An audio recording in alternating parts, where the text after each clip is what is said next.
Hi folks, welcome to Lunenburg360. Dave Matthews here, your host. We've got an interesting show for you today. We've got two people, Nathan DePiri, who you may know. He's a local, born and raised, I believe, and he's also a teacher at the high school, an art teacher. A very interesting guy, very creative guy. He's not only a teacher, but he's also an artist and a writer, and he's involved in theater as well. So he's going to be an interesting interview. Stay tuned.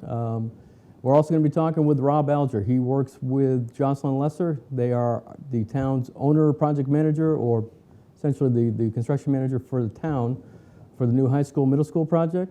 And we're going to spend some time with him. He's going to give us an overview of his process, you know, what his role is, how the construction's going, which I'm sure you've noticed over here by the, behind the high school and in front of the high school, the field being built. So we're going to spend some time with him and get a preview as to what's going on over there. And it's very informative, very fun. So check it out. Thank you. Hey everyone, Dave Matthews here with Lunenburg360. We're here tonight with Nathan DePiri.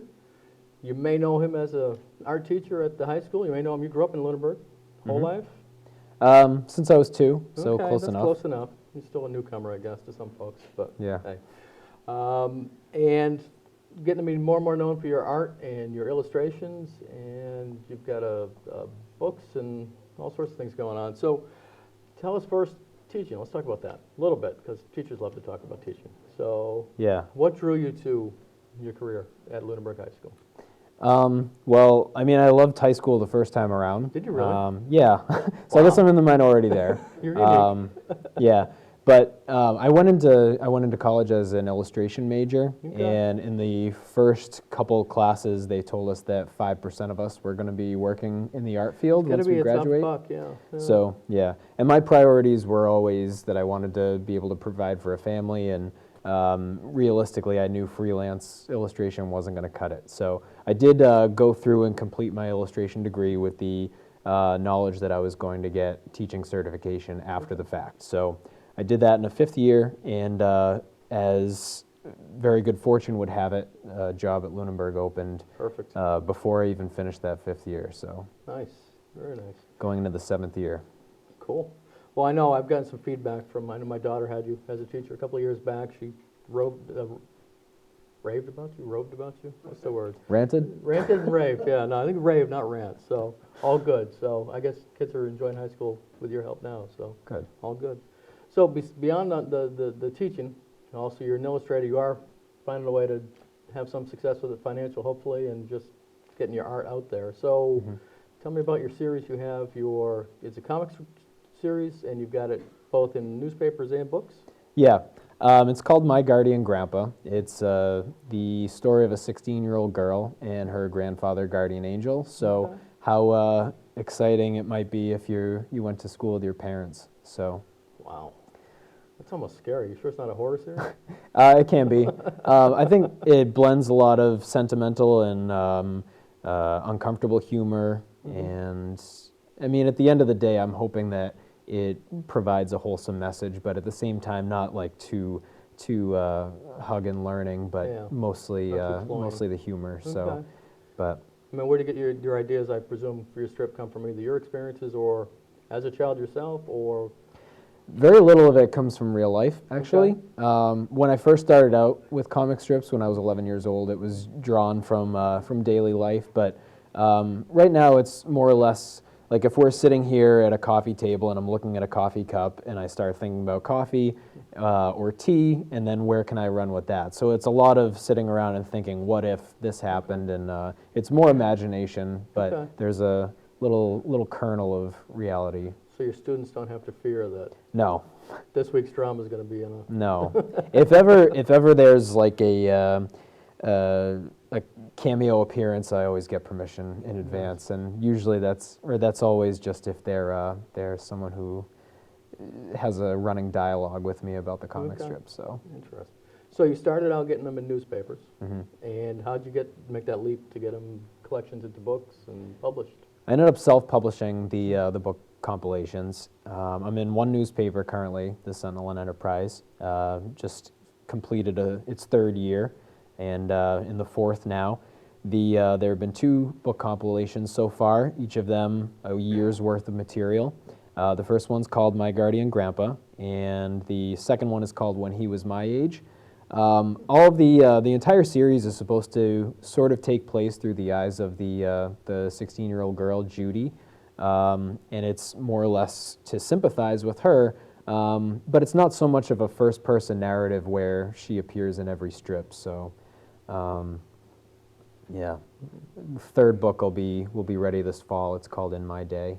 Okay. So the titles of the books are supposed to kind of frame out the theme of the entire year to help me in the writing, but they also are supposed to be an acknowledgement of age and kind of the older generation with a lot of the sayings that are thrown at the youth a lot. So you're planning out a year ahead, basically, or you Yeah. come up with a framework and then you fill it in Yeah. in the weeks. I've outlined the first 10 years in terms of prospective titles, Okay. but I mean, certainly I'm not writing that far ahead, so Okay. Interesting. 1 year at a time. Yeah, it's, the amount of work that goes into the creative process, because I don't have a creative bone in my body.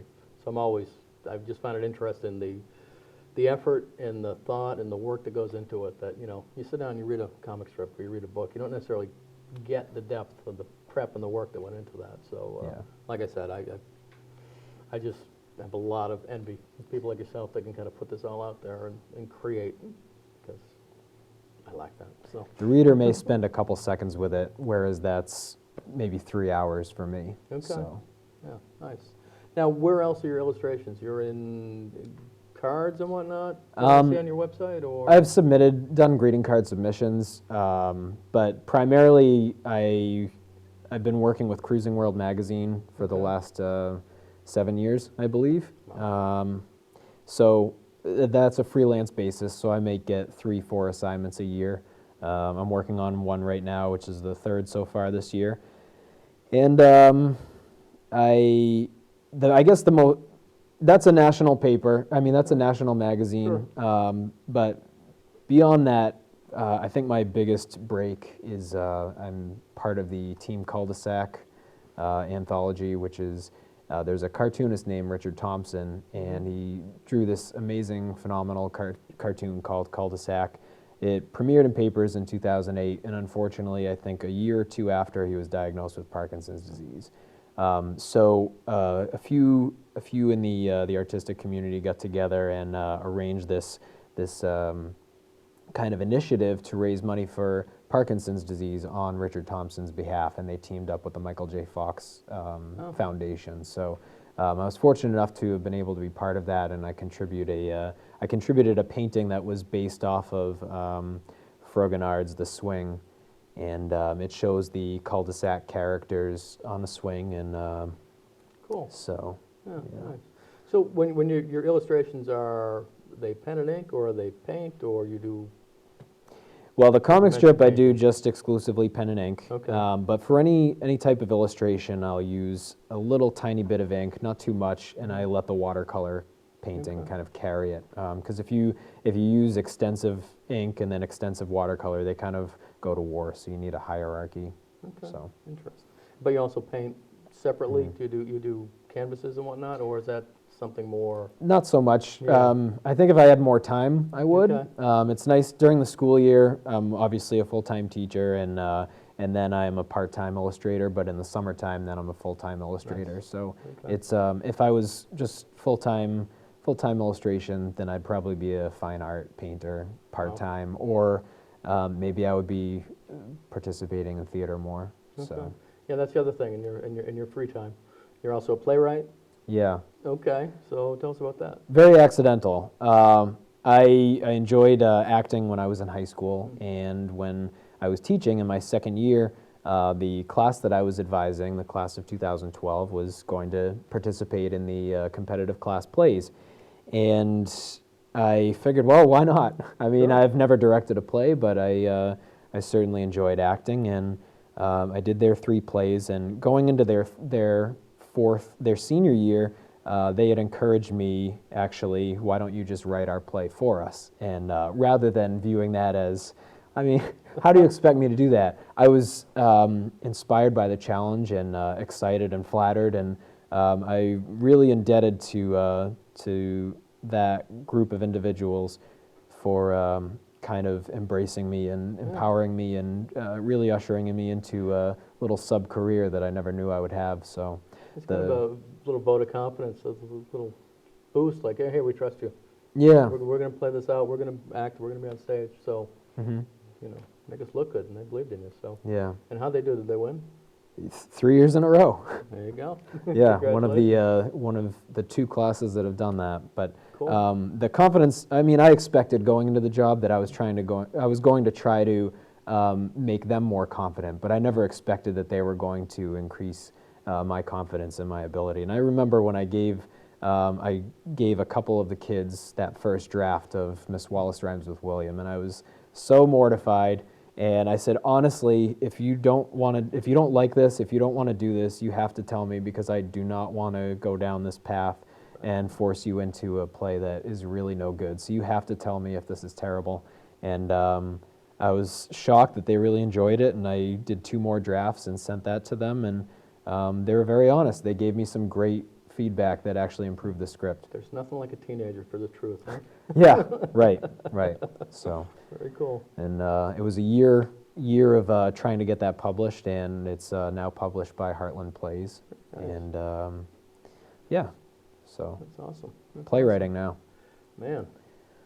So free time outside of that, what do you do? What's There's not a whole lot of free time. Yeah, I was gonna say, it seems like you're kind of around the clock, 24/7. Yeah, I mean, basically, if I'm on a long drive, my mind is completely somewhere else, thinking about what my next project is, or and speaking about the plays, I started writing the play that I'm going to do in 2016 last March. So, I mean, I'm definitely a planner. That can have its advantages and disadvantages, because it's like there are things that I need to do right now that, yes, I've been planning for a little while, but the things that I'm starting to get excited about are years away, so can't really get into those yet. You can't just jump right into both feet, yeah. That's Right, interesting. right, but- Yeah, cool.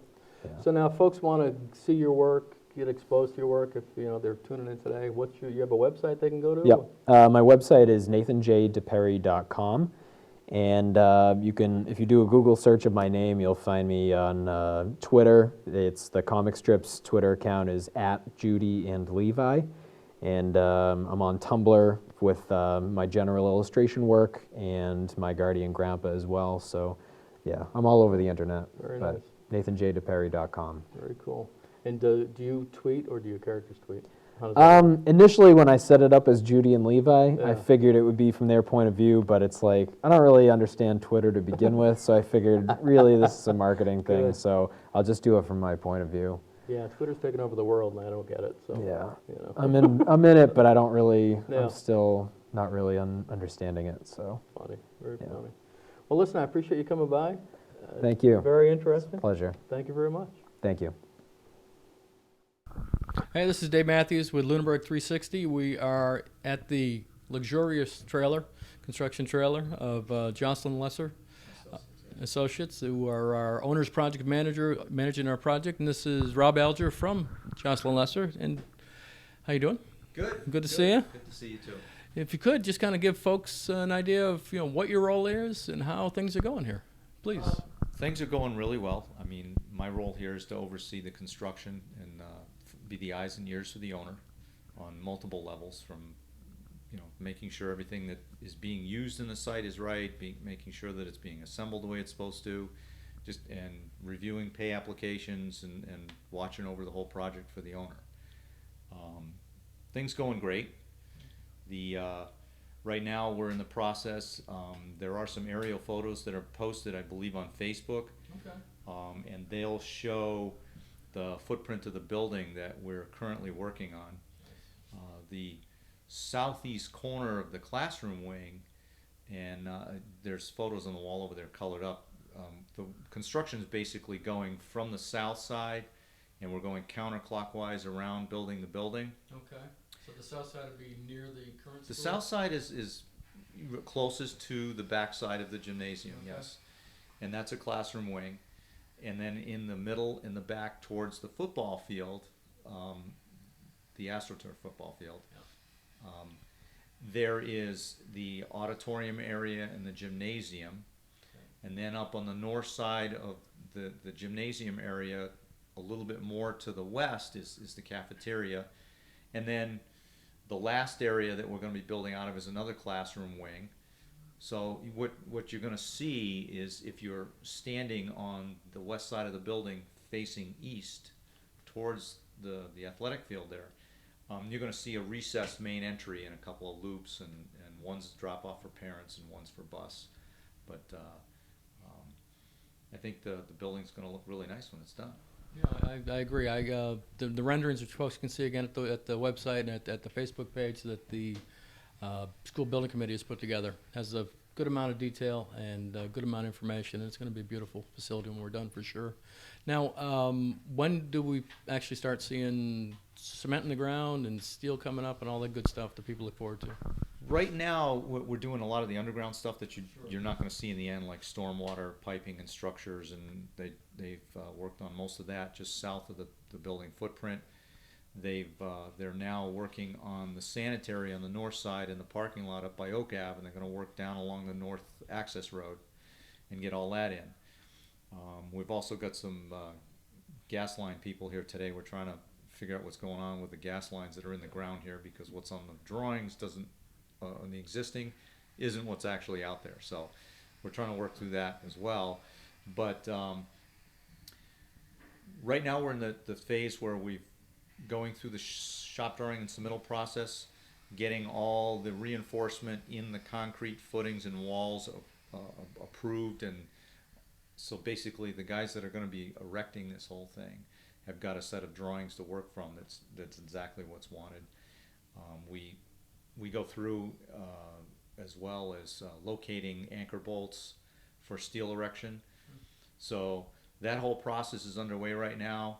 Towards the end of this month, you're going to start seeing men in here starting the footings and the foundations in what we call Area A, or this southwest classroom wing in the building footprint.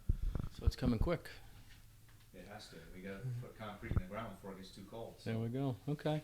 And now, as you mentioned, Oak Ave is becoming a primary entrance eventually for the school. It's currently a pretty significant construction entrance. And I know you're interacting with the abutters, and there's been a few meetings. Is everything going well with that? Is everyone being heard and given an opportunity to be heard? Yeah, I've given them all my phone number and my email address, and we've had a couple instances where they've had complaints about dust that were justified, sure. and PAL immediately reacted. In fact, Friday they brought in, took the water truck and a street sweeper out there, and we monitor it daily and watch it, and if it looks like it's starting to get a problem again, they dress it up. And they do hit it every day at the end of the day. So they're doing the best they can to try to mitigate the issues. It's going to be a challenge. It's a pretty wide open expanse of open dirt. It's really hard to control that. So everything they're doing, I'm sure, helps. So. Yeah, and there's some activities in the construction process that you just can't avoid. The vibratory compaction of the soil is something we have to do. For a couple reasons. Obviously, you don't want anything to settle where it's not supposed to. You want to make sure that the ground is vibrated and compacted properly, and we've got testing agency out here monitoring that as well. But we want to make sure that subsoil is stable, so that when we put the parking lot in, there's no issues. That we put the athletic fields, it's very specific. Sure. Everything is set with lasers and graded to lasers, so it's very exact anymore. It's not like it used to be. And now you mentioned the parking. The parking's going to be. I've seen drawings of it, renderings of where it's going to be. But could you kind of give an overview as well? Because parking is a big hot button issue in our town, because we never seem to have enough of it for the big events. So for whatever reason, that grabs people's attention. So do you have an idea of the locations and the counts, et cetera? Yeah, actually, it's funny because the landscape architect was telling the abutters this in pretty detail at the meeting last week. There's roughly 300 spaces on the actual school site when we're done. Okay. The new scenario has parent drop-off would actually come off of Mass Ave, and it would come up in queue in the first loop. And there's actually access through the site from Mass Ave all the way to Oak Ave on the west side. There's a second loop up by the main entrance. It's primarily only for buses. I mean, it would be used for the public when we're not in pickup and drop-off time, but this side is primarily for the day-to-day activities. Okay. Oak Ave will be the inlet for deliveries for the kitchen. Okay. Any large vehicles, if a tractor trailer comes in, the way it's designed, they'll come in off Oak Ave, but they'll end up exiting through an access road around the east side of the building and out in through the student parking lot. That's just by the nature of the space and the property lines. The truck can't turn left going back out again to Oak Ave. Right. But that access road is going to be controlled by facilities.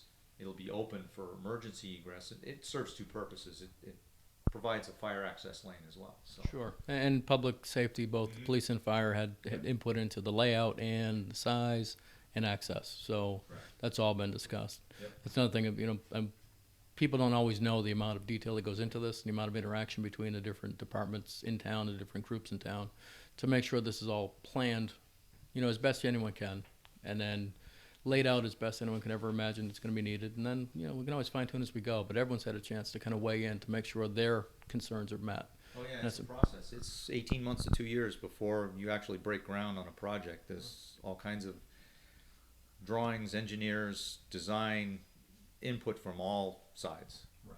Exactly. No, it's been a inclusive and it's been a long process. It's been a good process. So, and it seems to be paying off because people will have short term. We got a couple of years here of construction noise and dust and traffic and whatnot. But 2 years from now, we're going to have a beautiful state of the art building. So, your efforts are appreciated for sure. Well, hey, it's team effort. I mean, we've got a good contractor here with Shamet. They're doing a nice job. Powell is on site. That's a win-win for the town. They're doing an awesome job for the project. Right. And again, just to highlight this, Powell's local, and we're glad to have them. We're glad to see our tax, state and local, come back right into our community.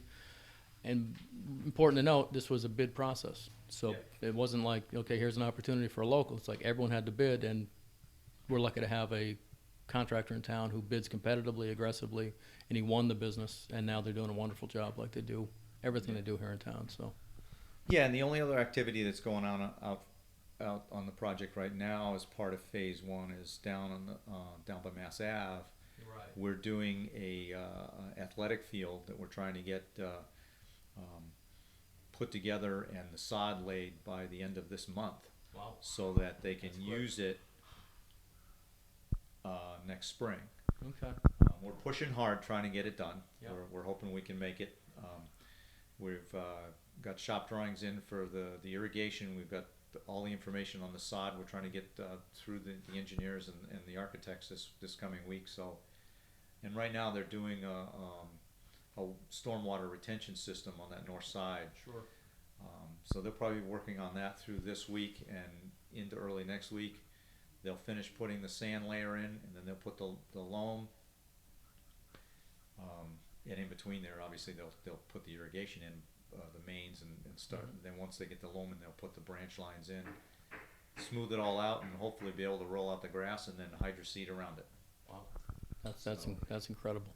And again, the beauty to this and the need for that field isn't just because we'll want another field, but that field will give the teams opportunities to actually stay on site next year, because of course we've lost our main fields to the project. But this gives us a chance to keep the teams here in town and doing less, putting kids, busing them out to other rental fields. So the money we put into this field actually pays for itself in the end, in that we keep the kids. We're not paying for fields. We're not paying for busing. The kids are right here. So, and long term, we'll have another very nice practice field down the road.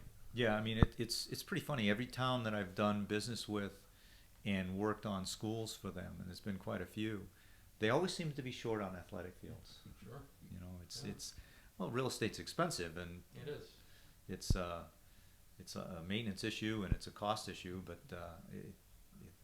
it's a good thing for the kids. It is. It's vital. They gotta burn off that energy. Yeah. So, just trying to think what else. Anything else? Not really. I mean, I'd be more than welcome to talk to you guys later on in the project and maybe even walk you through if Sure. That'd be great if we could. if the building Definitely. gets further along and we get something that you can really take a look at. In the meantime, if you guys want any photos, that most everything's being posted on the town's website. Okay.